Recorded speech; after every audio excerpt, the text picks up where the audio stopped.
Yo, what it do, what it is, what it be like, baby? It's your boy Horror Spice, and I'm back with another horror review, Geeked Up style. And today I will be covering The Blackening. I know why you're here, so let's get into it. The Blackening involves 7 friends who go away for the weekend, only to find themselves trapped in a cabin with a killer who has a vendetta. They must put their street smarts and knowledge of horror movies against the murderer in order to stay alive. And that's when the fun begins.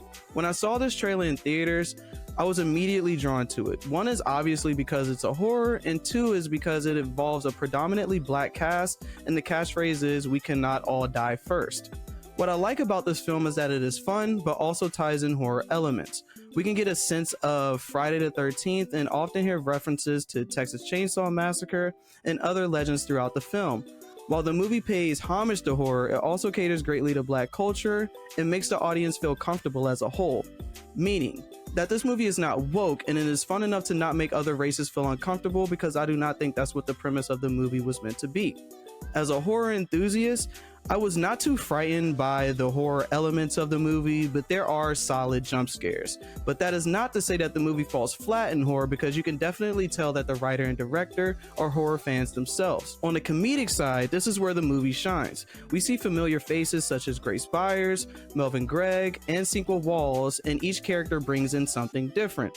If you have seen subplot comedic horrors like Shaun of the Dead or Tucker and Dale vs. Evil, then this movie is right up your alley. One thing that I love about this movie is that it's not scared to be black.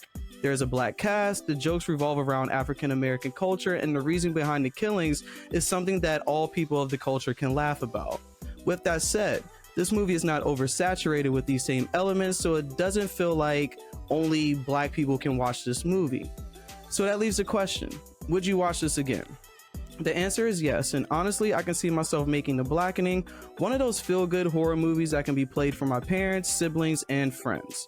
I highly recommend watching this movie for date night, or if you're looking for something out of the norm of your regular slasher movie.